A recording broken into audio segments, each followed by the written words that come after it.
Hey guys, it's Matt. Welcome back to Midnight Reality, which is similar to the old-fashioned radio show, but much more Rescitier. For example, we don't have the ridiculous sponsors, the hide your penis ads, things like that. Rescitier, for those that go to look it up once a week, people say, I can't find it. It's a made-up word. You're not gonna find it. If it means, I'm sorry I have to say it, it means serious. Bill's posters are typically very comedic, but every few weeks or so, there's something that's very profound. And this one is perhaps one of his most profound posters, equating the screen reality to what was presented in the movie Revolver, which is a very deep and layered movie. I need to see it again. It is not just to shoot 'em up. It is deep. And you could see truth drops. You can see certain analogies as to how reality works. So here he has Ray Liotta saying, one of the bad guys in the movie Revolver, acting as the screen itself. To Bill, this is a personification of the screen reality. I am the captain steering the ship of fools. I am the system. I am the screen. I am reality. Research me. That's what it begs for, especially our ilk. Our type of person. Come research me. Dive into my weeds. I'll make you feel good. I'll make you feel smart. I'll dangle a carrot that says you can figure this reality out someday, you conspiracy theorists, poor devils. But no, it can't be figured out. Graduation level comes when one starts to realize that it can't be figured out, that falling for the trick in and of itself is trying to dive in and research it in one day, thinking it can be figured out, and to finally leave it behind and, go ahead, so you can say it, they know, do the worry about yourself part to the work activities, which it no longer can distract you from.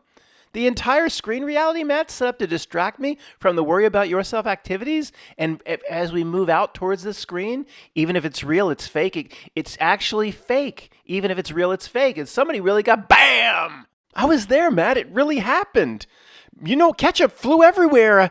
Even if it's real, this is where I am. Even if it's real, it's fake. Who knows what that entity is? Is it the same spiritual entity you are? Is it playing a role? Is it acting out a script? George Bush can drive by you in a car. There goes George. There goes George Bush in his motorcade. That must be all real.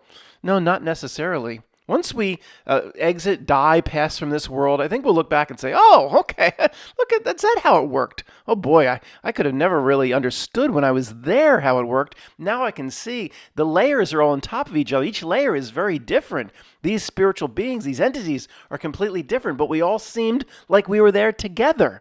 Reading the right side of Bill's poster, it was a hot August night when the 5 10th level Jedi truthers tracked the sweaty, shaking, sad screen, sulking in the shadows, who stepped forward begging, research me, research me. Now, I know many of you have never seen Revolver or you forget the ending, and Bill has transferred what was actually said by Ray Liotta into research me, but Ray Liotta says, fear me to Jason Statham, who no longer at that moment fears him. It is a gigantic truth drop as to one of the most important aspects of this entire reality. Bill put a spin on it, research me, this is a separate topic. Back to the movie itself, Ray Liotta says at the end, fear me. And he's desperately needing Jason Statham to fear him, and he's starting to panic because you know what I'm going to say, Jason Statham no longer fears him. In the beginning, Ray Liotta, of course, the big boss man, and Jason Statham is intimidated by him, and Ray Liotta is playing the same type of mafia character like in every single movie, but he does it well. God, rest your soul, Ray Liotta. You're not going to be rolling around based on what I say. Other people, when I talk about, like Henry Kissinger, when I talk about him here, he's rolling around. I'm praising Ray Liotta and his acting. I liked it. Anyway, at the end, he says, he's desperate. He says, you fear me. And of course, Jason Statham just walks right by him. There's no longer any fear. Now, this is a gigantic reality truth drop. There have been hundreds and hundreds of famous movies and stories that the subtle message that the popcorn cruncher doesn't get is one of the major tasks in this reality is to overcome fear. There is the end of Jumanji. They're not able to roll Jumanji and get back to the real world and overcome the hunter until I forget what happens with Robin Williams, but he says something, I'm no longer afraid.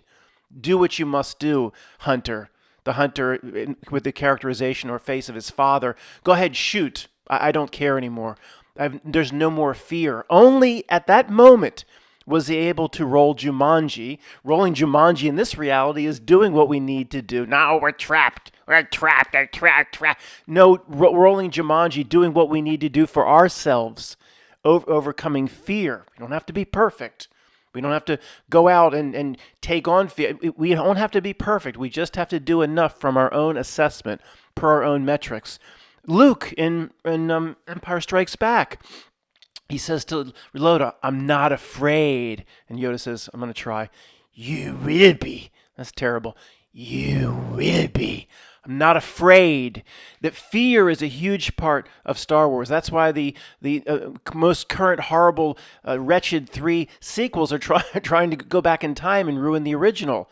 I could just do this all day long for hours and hours.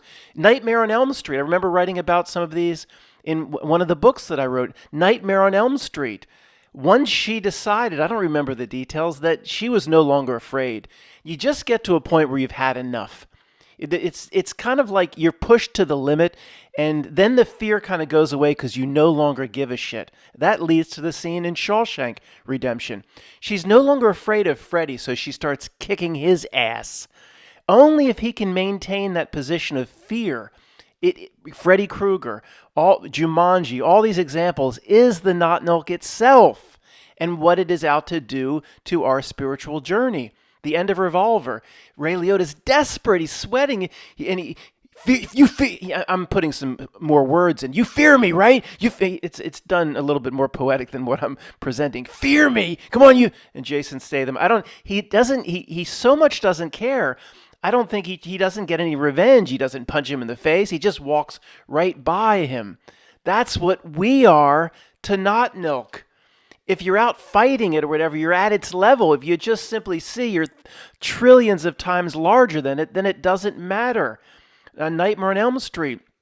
She just at some point says, "I've had enough. I just pushed too far."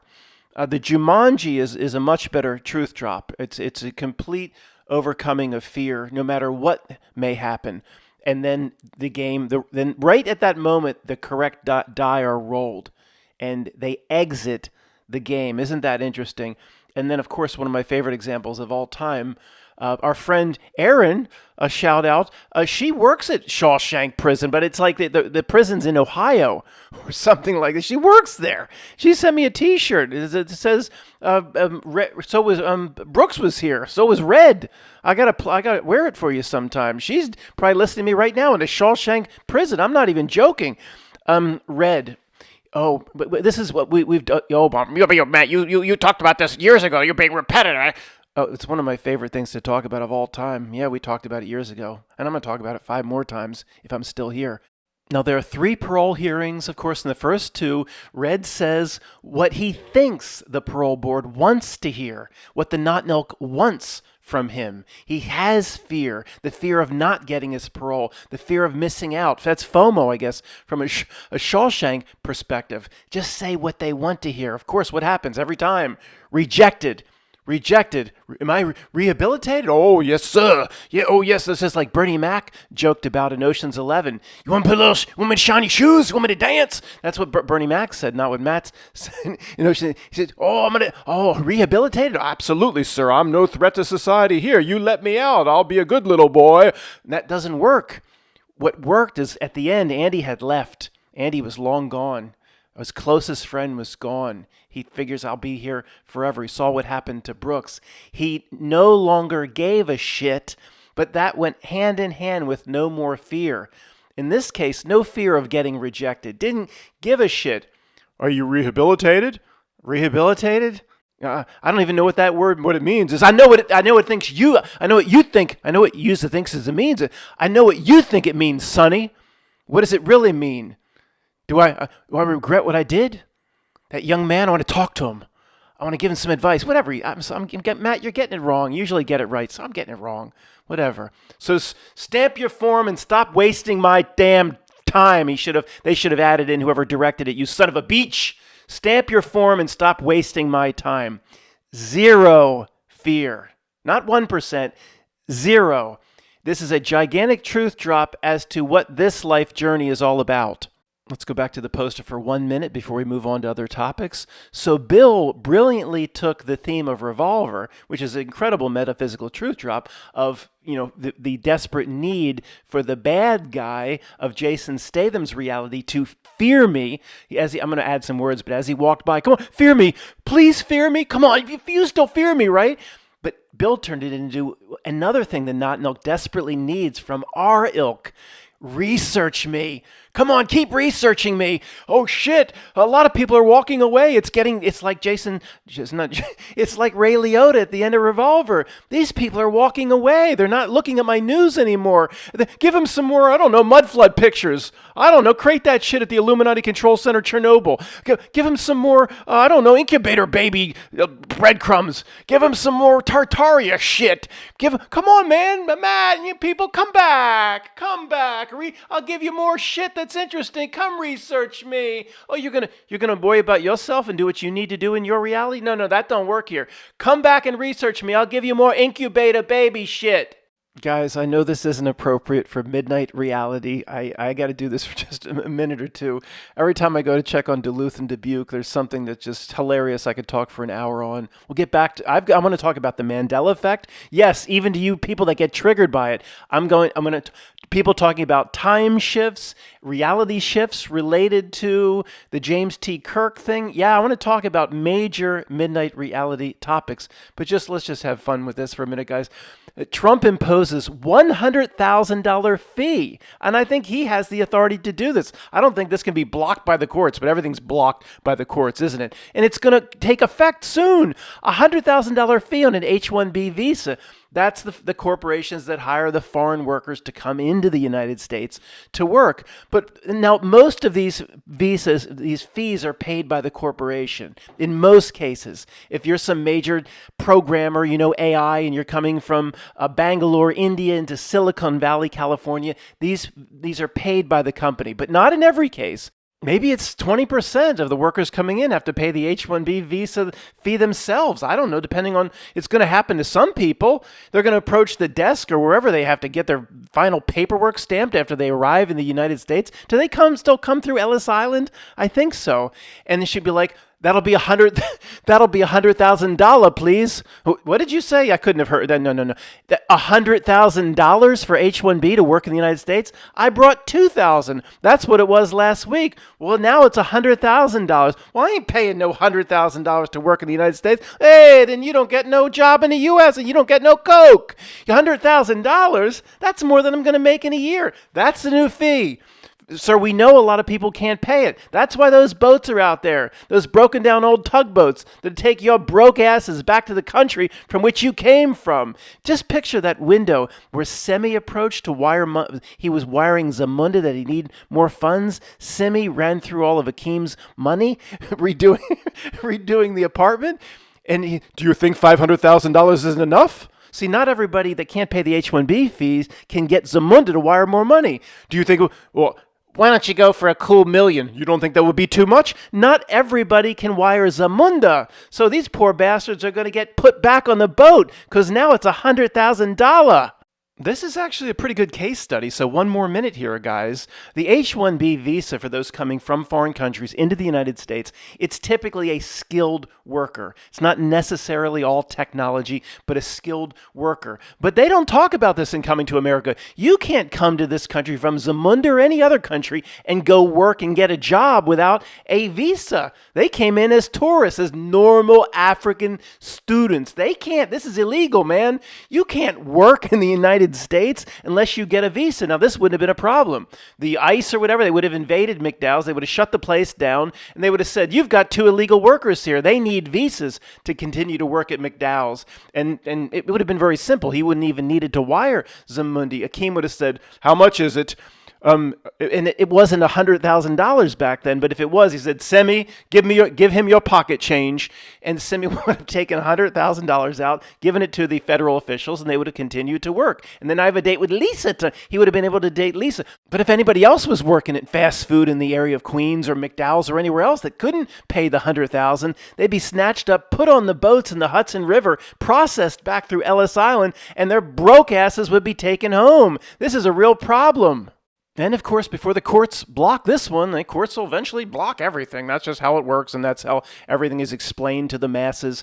They'll get as much traction as they can out of this story. It'll piss off the left and the liberal lunatics that poor foreigners are being kept out of the U.S., and they'll kind of keep it hush-hush that the big technology companies can pay $100,000 for their workers, and it's skilled workers. It's mostly tech, and the big tech companies and AI companies and Facebook can pay $500,000 per worker. It's no problem, and it's not really keeping the poor, huddled masses out of the U.S., but that's the way it'll be spun for the left-wing lunatics. That's its intention. Okay, guys, at this point, I thought I'd be giving a much more Rescitier presentation about the James T. Kirk and Spock events and people emailing me and things I've heard about potential time shifts, Mandela effects, new timelines, Greg saying it's on par with the 7-Eleven job application, but reality keeps screwing with me. Well, Matt, it's up to you to overcome it. I know. I can't get out of the weeds today, but this is too damn funny. So I just search it because I want the image on the screen to match what I'm talking about, James T. Kirk and Spock. So the bot's really confused. And then this would give me this. And I went, what's this? It's a doll, but he's black. Whoever created this doll, we need a James T. Kirk doll, we need a Spock doll before Christmas. And then he said, you created it all that's black. In the show, he's white. It's black. That's what, and then it could, at the top, it should say, that's what I want to emigrate to South Africa, to be with my oppressed brothers, roaming the Enterprise on the outreaches of the solar system. I'm sorry. Matt, if this doesn't get Rescitier, I'm turning it off. I'm sorry. Let's get to it. Okay, guys, as the old guard knows, I am almost never the first to react to a story. I sit back, take in all the information, hundreds of emails, comments, investigating what different types of people are saying. And there's going to be no final conclusion in this presentation as to what happened to reality or what they did or how they rolled the knuckle bones. But all I can tell you is it's just an affirmation of what you guys already know. But this is not just coming from me. It's coming from all the people that have emailed me or whatever I'm at the center of a lot of this over the past 15 years. Something very strange happened last week. Is that when it was? Time has no meaning anymore. It's like one day to the next and a month later is the same. Something strange happened to reality itself. What exactly does that mean? I don't know.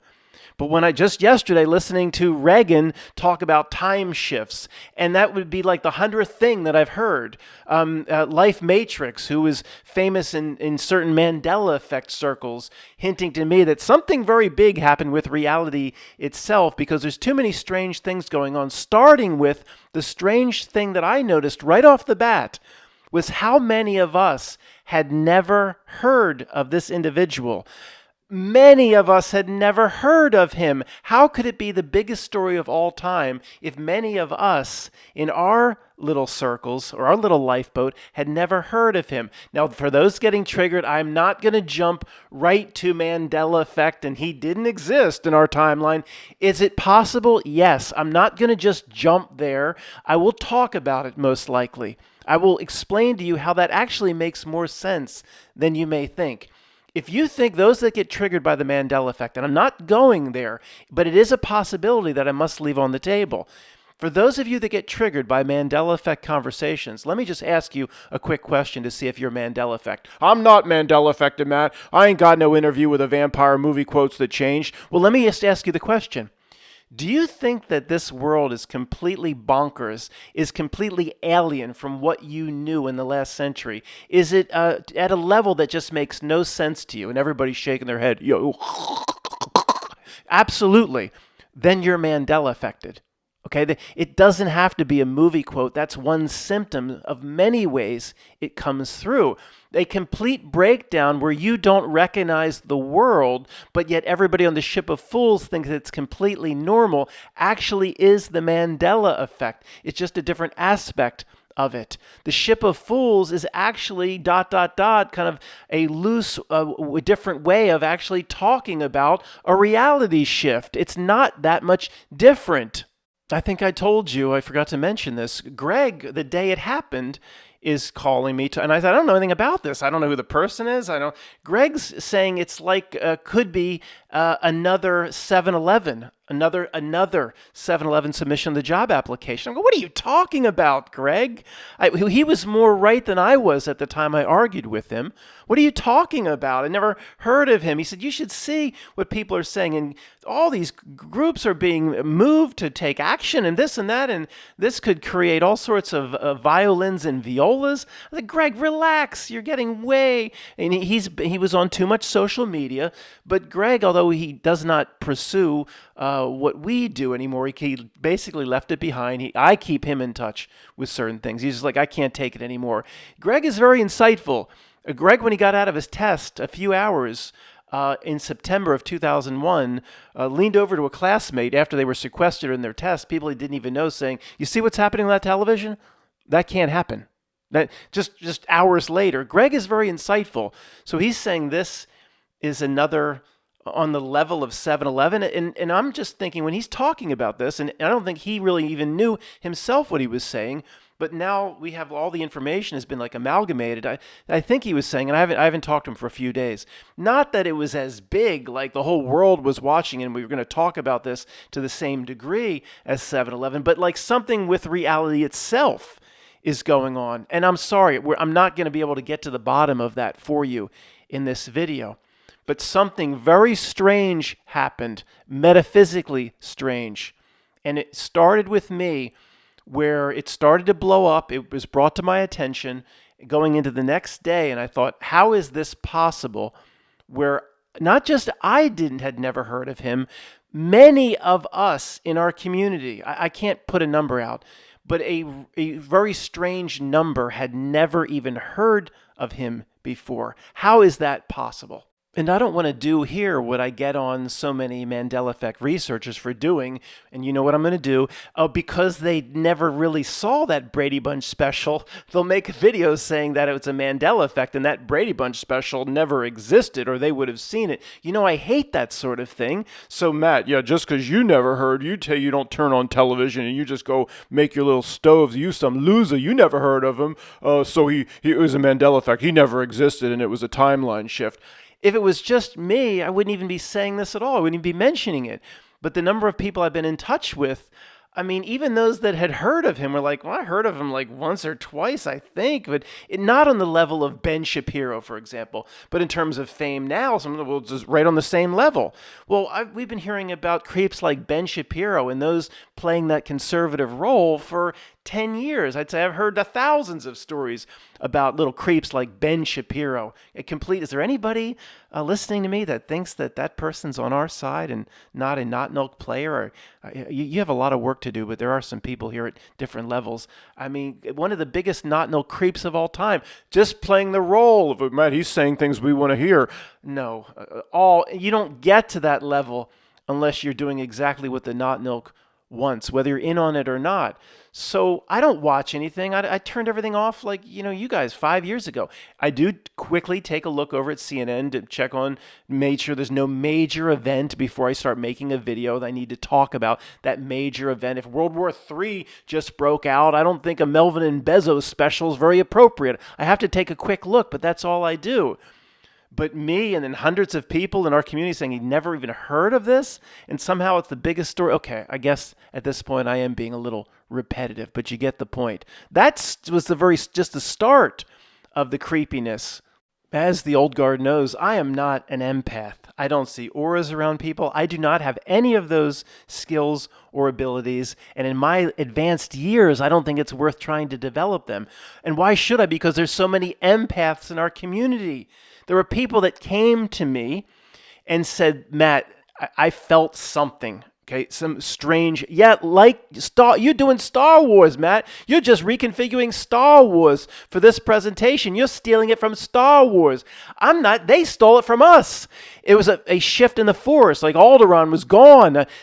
People came to me that are empathic and said, Matt, something really weird happened. I don't know if Life Matrix is empathic, but he said it in his own way, and Greg said it in his own way. Something with reality itself happened around this event, or this event was there to maybe channel the emotions in a certain direction. Where something happens to reality, the state of ice goes to the state of liquid, and they channel it in a certain way via an event to turn it into steam or to make that steam go in a certain direction. Horrible analogy, but I'm not going to re-record. The empathic people, I'm not in touch with thousands, an army of empaths, but they came in and they said something happened with reality itself. Well, that's all I'm going to be able to say. How the heck am I supposed to know? So now, to help us understand, let us turn to the most famous of Bill's posters, the floating Baphomet, where little George Soros in the form of a monkey is giving a speech as to what the next dastardly plan and plot would look like. And the floating Baphomet under the eye said, "Silence! Let him speak! Continue, little George," in the form of a monkey. Now, the reason I'm bringing this forth, in addition to laughing at the Not Nook, which we always do, is to say the Charlie James T. Kirk and Spock event, that in and of itself, I don't believe changed reality. Whatever was coming was coming. They used that event to harvest, to channel the emotions, to get people in the ship of fools just a little bit closer to Isaac's bar. It was like a short window opened up for them. And of many events they could have picked from, maybe the same thing happened in 2001. A window, a strange demonic portal like the Fel in Warcraft opened up for them. And this time they picked this event to channel the human emotion. That's what I think happened. Not that the event itself was the cause. No, the event itself was used because of whatever opened up. Now, did all the stars align? Did Lucifer show up for a short time and say, "I'm only here for 2 weeks. You better get it done before I have to go back to the ninth plane of hell"? Or did they do something with CERN? We don't know their reality buttons and levers that they have access to. But to me, just to make sure I'm saying this clearly and plainly, the event didn't cause anything. It was going to happen. They opened up their window of time or whatever the stars aligned in their own favorable astrology, their own sick, horse shit, demented astrology. And then they used Charlie to then, for an outcome of some kind. Or to harden, take one more incremental step in hardening the cement on the reality that they are trying to build over time. These are patient bastards. They are patient people. Oh, they're going to get us tomorrow, and there's going to be a call tomorrow. No, these are patient sons of bitches. They operate slowly over centuries in terms of where they want the human to evolve into. For example, when somebody put that comparison up between Barbara Bush and Aleister Crowley, you think they just did that for fun? You think, well, it might not be true, but it probably is. You think somebody just created a cheap little meme for fun, for a cheap laugh? No. They come back into the body and and according to Tony, they have a different relationship with higher self. They kind of know their role, kind of remember what they did and what they're here to do. It's totally different than our experience.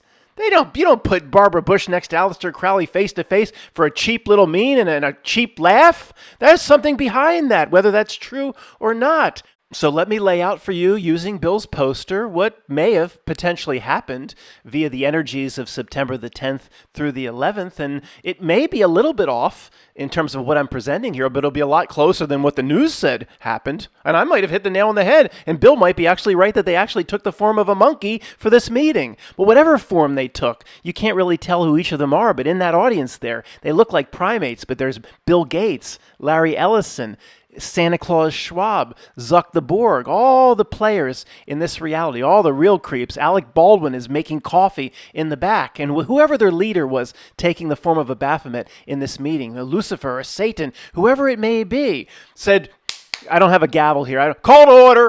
I don't have a gavel. Call to order. Call to order. Order. As you all know, the sacred energies of September 10th through September you-know-what are coming up next week. And, well, Master, what do we have planned? Quiet! I'm about to tell you what we have planned. That's why we're here. Now go tell Alec Baldwin we need more coffee. The sacred energies of September are coming up. And see, what we're going to do is we're going to use this. And they actually showed a hologram of the event taking place. We're going to use this event as the sacred window opens up, and we can reshape reality in the form that fits what we want it to be. We will use this event not just to feed off loosh that we haven't experienced since the fear of 2020, since the big day in 2001. We'll be able to feed like we've only been able to feed 2 times prior in this century. But reality itself is, as we know, is malleable during this small window, and we will reshape it into the sick form that we ultimately want it to be. And the crowd of monkeys rose up in a roar, and they cheered. Yay! Now, if anybody's new here, I know what you're thinking, or you stumbled upon this video. Is this what the other side of YouTube looks like? You're some sort of sick individual that believes there are these puppet masters that pull strings on reality, and you apparently have thousands of people that believe what you believe. You're a sick group. Well, I'll tell you one thing. I might be wrong. I might be a little off, but it certainly isn't what happened on the news. If you just think it was some guy that liked to debate on college campuses and then somebody didn't like him, and you think that's all there was to it, oh, you've got a few lessons to learn, sir.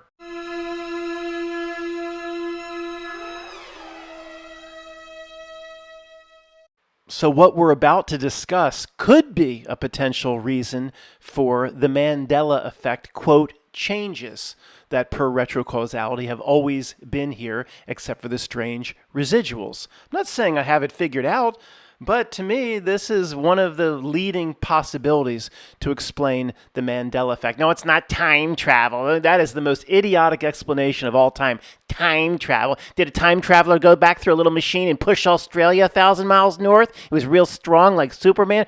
Time travel. Matt, you're making this presentation, or at least it sounds like you're going to talk about the Mandela effect like you're completely sure it's real. I can do whatever I want. It's my midnight reality show. Of course, it's my opinion. I can't tell you how you should believe what you should believe, but I'm telling you and I just sent him who wrote that great book I'm still reading, Jeff. I just sent an email to him about you can't just gloss over the Mandela effect if you're not affected by it. Just because you don't see it doesn't mean it's not there. I have about 5 anchors. As I've said, for those 5 anchors, I am 100% sure there was a reality change. Not 99%. Matt, you can't. 100% sure. Like saying, what's your mother's first name? I do this every time. Is anybody going to get that wrong? And I've had actually people defend that, but I'll talk about that in a second. What's your mother's first name? Oh, of course, it's Jane. Well, here's her birth certificate. It's now Susan. Here's all her information. Here's her straw man, Susan. And if you go up and ask her to her face, what's your name, Ma? Susan. Now, you think you just misremembered? I must have misremembered. You think you got that wrong? No. Have the confidence to say, there's some weird shit that just took place here. There's been a reality change. It's that 100% for those of us that bring forth anchor effects. I can assure you 100% in my reality, staring at the damn maps in every single junior high class and every single elementary school class and every single high school class, there's a giant friggin' map behind the teacher just with, drooling, Bueller, blank economics, voodoo economics, just drooling, looking at the map off to the side as I'm half sleeping on the desk. We were allowed to sleep during a study. We were at study hall. We were allowed to sleep if we didn't want to do our homework. That's the only time I could sleep because I was sleep deprived in high school for some reason. I could assure you Australia was about 1,000 miles south, and the Australians are like, oh, I've lived here. It didn't change. You don't understand the Mandela effect, dude. Which brings us to this and potentially the creep's actions that, as a side effect or symptom, bring forth what we call Mandela effect changes. Anybody over my age or around my age, and somebody said, thank you, thought I was 35. I'm 55, sir. He's an old man. That was Uma Thurman in Dangerous Liaisons. I'm 55. You remember from 1974. I guess they carried it forth a little for a few years after, because I don't remember this as a baby, but it was margarine versus butter. It's not, and she got pissed for a short period of time in the commercial. It's not nice to fool with Mother Nature. Not Milk, if you're listening, I'm sure you are, in terms of the reality buttons and levers they push when that certain portal opens up, or the stars align, or they, just like they can predict comets coming back and predict eclipses. In my opinion, I think they likely can predict when reality will be its most fluid and most malleable, and how they accentuate the changes in the way they want it to happen, or harden the cement on the sick image that they want. I don't know exactly what levers and buttons they have, or how they might use CERN. And if CERN is blamed exclusively for the Mandela effect, and everybody wants to turn their attention just on CERN, that means it's not just CERN. It's the rule of opposites here, but CERN may be a factor. I think they know, the way a comet's coming around the mountain again, when reality will be its most fluid. They understand things that they will never share with the scientists and the university research park scientists. Those idiots think they're at the very apex, height, and acme and pinnacle of scientific endeavors. And the Not Milk just laughs at those idiots at the university research park, saying, "You spinning your wheels on the wrong shit. You have no clue how this reality works." If anybody at the university research parks ever had a real breakthrough, the men in black would show up and take it away from them in about 30 seconds. Anyway, so during the time that reality is most fluid, they pull out the knuckle bones. They do something. They do an event. There were too many people associated with what happened last week, started the 10th, but Greg pointed out to me, yeah, Matt, it needed to happen the day before, because unlike the big day in September 2001, everybody didn't just tune into it and the whole world didn't stop and everybody went home from work. It took one day for everybody to focus on it more. And the day they were focusing on it more, just coincidentally, here we go again. I'll give you two guesses, but you're only going to need one.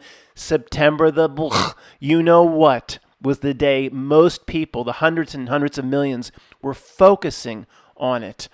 That potentially that was when reality is most malleable, most fluid. Now, that doesn't mean it always has to be September the you-know-what, but there's certainly something to them very special regarding that date. Going back to the destruction of Solomon's Temple 1 and 2, put forth as the 9th day of the 11th month.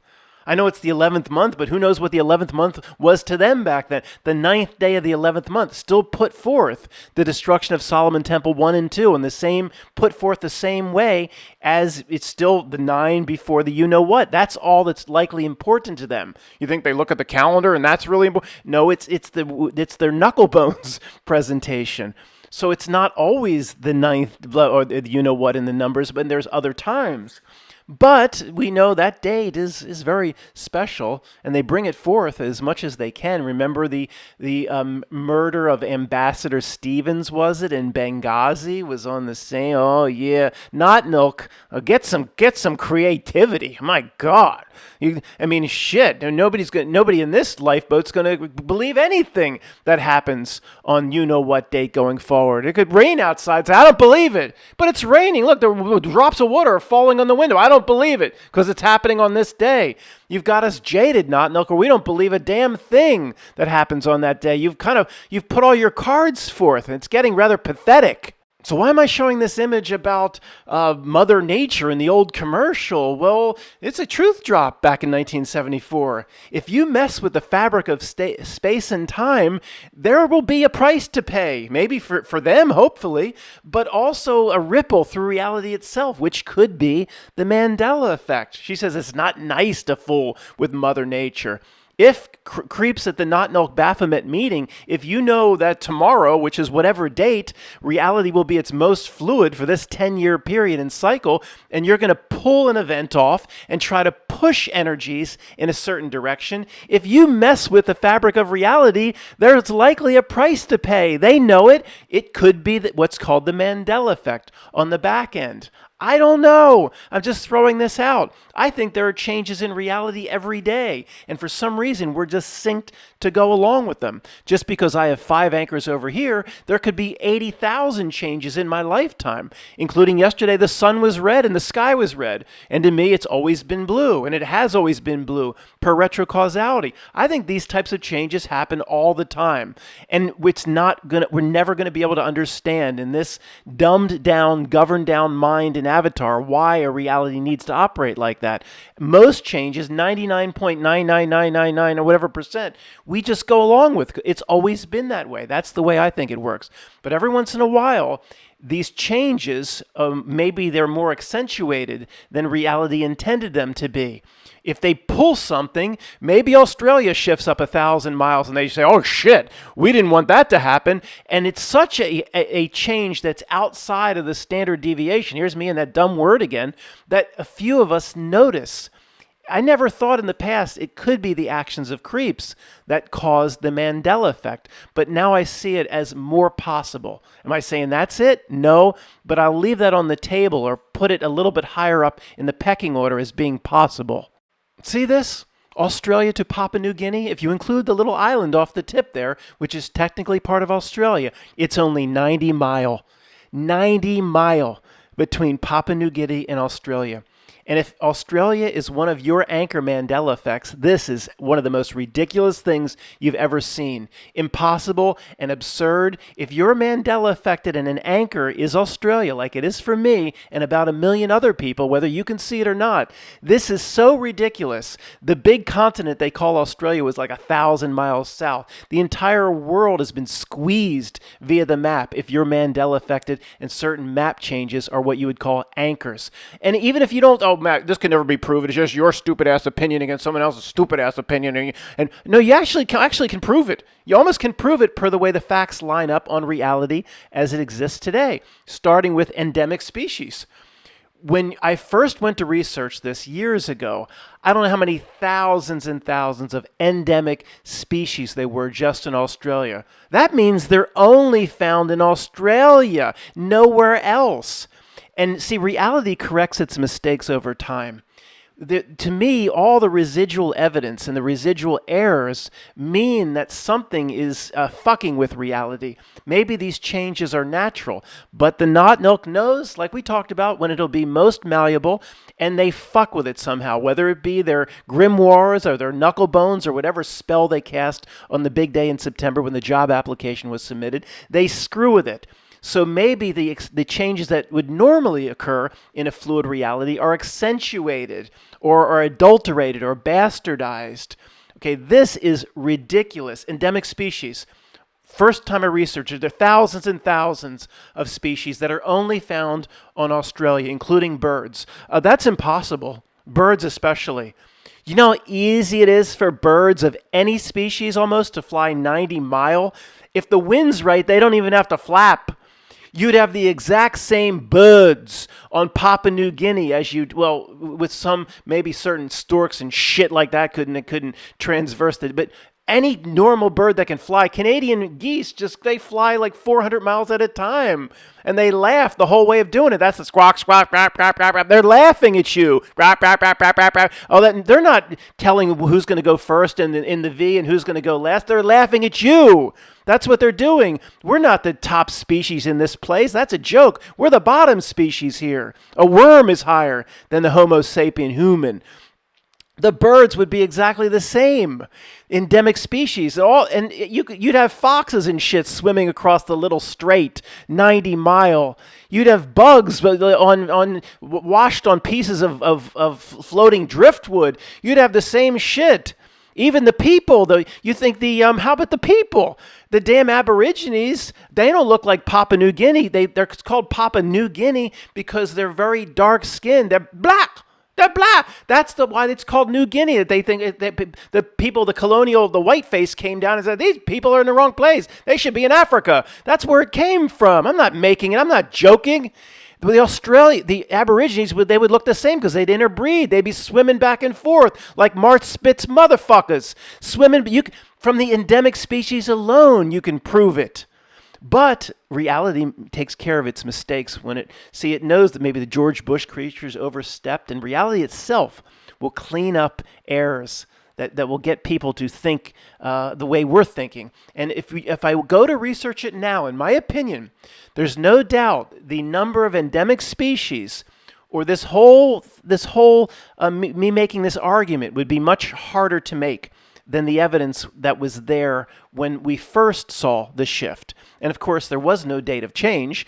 Anything that you would call, or a Mandela-affected motherfucker would call a change, goes back through all of time and is retrocausal in nature. And back to the main topic of what we've been discussing, the creeps pulling reality buttons and levers on dates when reality is most changeable or malleable, and them overstepping, doing too much for their own selfish endeavors, where there's symptoms or weird changes to reality that maybe were not anticipated. In Event Horizon, I think it was Commander Stark there on the back left that said to Dr. Weir, you created a black hole to drive this spaceship?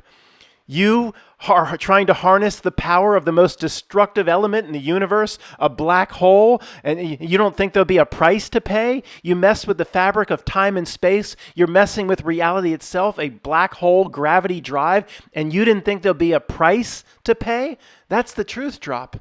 And there'll be some jerk in the comments saying, oh boy, I wasted my time. Matt believes in space. Every time I say anything about anything related to space, I have to spend 8 hours apologizing that I don't really believe space is what they say. Oh my God.